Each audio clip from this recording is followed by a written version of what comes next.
नमस्ते प्रणाम। मेरे यूट्यूब चैनल पे आप लोग का स्वागत है। और एक बहुत छोटा सा हम लोग सोहर का उठान गा रहे हैं, कजरी के धुन में है। सोहर का उठान है, आप लोग सुनिएगा। अपना प्यार दुलार आशीर्वाद भरपूर दीजिए। चैनल पर नए हो, चैनल को लाइक सब्सक्राइब कमेंट करना मत भूलिएगा। अपना प्यार दुलार आशीर्वाद ज़रूर दीजिएगा हम दोनों बहनों पर। वीडियो फुल वॉच करके सुनिएगा। बहुत सुंदर सोहर का उठान है और तर्ज जो है कजरी का है। पिया ललना के हमरे खिलावल करा, घुन घुना बजावल कराना। पिया ललना के हमरे खिलावल करा, घुन घुना बजावल कराना। पिया ललना के हमरे खिलावल करा, घुन घुना बजावल कराना। तोहरे पापा ना खेला, मैं तोहरी मम्मी ना खेला। तोहरे पापा ना खेला, मैं तोहरी मम्मी ना खेला। पिया कहला पर मुहवा ना फुलावल करा, गुनगुना खेलावल कराना।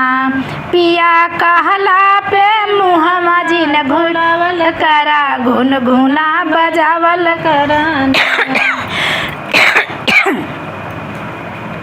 पिया ललना के हमरे खिलावल करा, घुन घुना बजावल कराना। पिया लड़का के हमरे खिलावल करा, घुन घुना बजावल कराना। तोहर भैया ना खेला, मैं तोहरी भाभी ना खेला। मैं तोहर भैया ना खेला, मैं तोहरी भाभी ना खेला। मैं खाली काम खातिर झगड़ा मचावल कर, घुन घुना बजावल कराना। खाली काम खातिर झगड़ा मचावल करे, घुन घुना बजावल करना। पिया ललना के हमरे खिलावल करा, घुन घुना बजावल कराना। पिया ललना के हमरे खिलावल करा, घुन घुना बजावल कराना। तोहरी दीदी ना खेला, मैं तोहरी ना हमारी ननदी ना खेला। हमारे देवर ना खेला, मैं हमारी ननदी ना खेला। हमारे देवर ना खेला। दिन भर कन्हवा पे अपने घुमावल करा, घुन घुना बजावल कराना। दिन भर कन्हवा पे अपने घुमावल करा, घुन घुना बजावल कराना।